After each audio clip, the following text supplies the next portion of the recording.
I want to bring in Florida Congressman and member of the House Judiciary and Armed Services Committees, Matt Gaetz. And Matt, it is good to see you, Congressman. Thanks so much for joining us. Thank you, Maria. First, your reaction to what's happening between the U.S. and Europe as a result of these subsidies to Airbus. Is the administration taking this right? What needs to be done to protect American companies? I support the administration's decision. I think it's quite something that to get Europe's attention, we threatened to put tariffs on their wine and cheese. But if you look back at May, the WTO actually ruled that there were improper subsidies to Airbus, and we haven't seen any action by the EU as a result to deal with those improper subsidies. They have made a counterclaim about the U.S. supporting Boeing, but you're talking about $325 million in tax incentives that doesn't come close to what the EU is doing to distort the market. But I think ultimately Blake's right. This is a big setup for the auto tariffs that could be coming. We all know that Volkswagen views the U.S. market as a critical part of their strategy, and if there are tariffs on EU automobiles, that will really be the big thing that I think will drive us to a deal. Congressman, let me switch gears. We have a lot to talk to you about this morning, and of course, we want to know about the setup of Donald Trump back in the 2016 election with Peter Strzok and Lisa Page and all these people who tried to put their finger on the scale and stop Donald Trump and then tried to take him down as a duly elected president. Devin Nunes told me this weekend he's sending 8 criminal referrals to the DOJ. Are we going to see accountability? And how far up the Obama chain do you think that setup went, the idea that they wanted to frame Donald Trump for Russian collusion?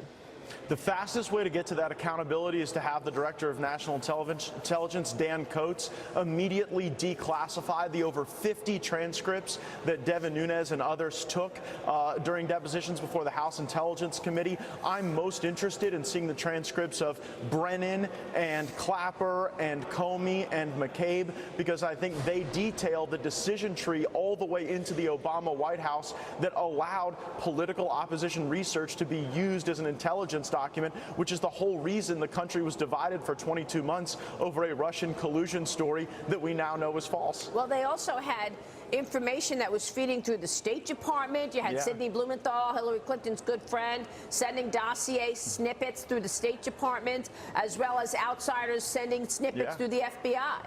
Yeah, Bruce Orr, who had really no business dealing with the Russia issue, was all of a sudden shuttling intelligence into the top levels of the Department of Justice because his wife had been hired by the very people that were hired to influence the election on behalf of the DNC and Hillary Clinton. Why isn't the president declassifying these documents then? He should. Dan Coats has been sitting on them for 4 months. What? Yes, Dan Coats has been sitting on these for 4 months. They were able to declassify other documents much faster, and so we're asking the president to take a more active role in helping us get to the bottom of this whole mess. All right, let's move on to the other lawsuit coming out of Devin Nunes' office, a $150 million lawsuit against the McClatchy Company. This is on top of his suit against Twitter. The House Intel ranking member says a reporter conspired to derail his oversight work on the Hillary Clinton campaign and the Russia election interference. You know, he worked 2 years coming up with all of the evidence required to show the conspiracy and the lies coming out of some of these people's offices at the top of the FBI and the DOJ.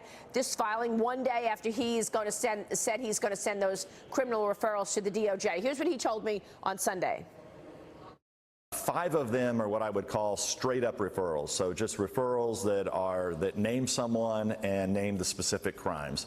Those crimes are lying to Congress, misleading Congress, leaking classified information. So all of this was done in concert while they were slandering and attacking me and defaming me, attacking Republicans. And the whole time they were getting this information from someone. And so part of the lawsuit here is not only that, they need to retract everything that they did against me, but they also need to come clean with the American people. So what do you think about that lawsuit? He calls these media companies content developers. And we should point out this is all ahead of Attorney General William Barr's testimony today. He's going to be testifying before Congress. It's supposed to be about the budget, but you know what's going to come up. The Mueller Report, the hearing to address the 2020 DOJ spending is supposed to be what they're going to talk about, but they really want to know if he's going to release the whole thing. Well, we're all eager for the Attorney General to complete his homework. He's been moving at a lightning speed, and I have no doubt that that'll happen rapidly. Bravo for Devin Nunes. He's going to go down in history as a great American patriot. But Devin's been hunted. He was hunted by Democrats who wanted to strip him of his Intelligence Committee chairmanship. He's been hunted by the media, and even social media platforms have tried to silence his own defense of his efforts. And I'm glad that the hunted is becoming the hunter. I love this aggressive version of Devin Nunes, and I hope he wins. Well, look, we've been on the right side of justice the whole time here. We'll see if there's accountability because viewers want that.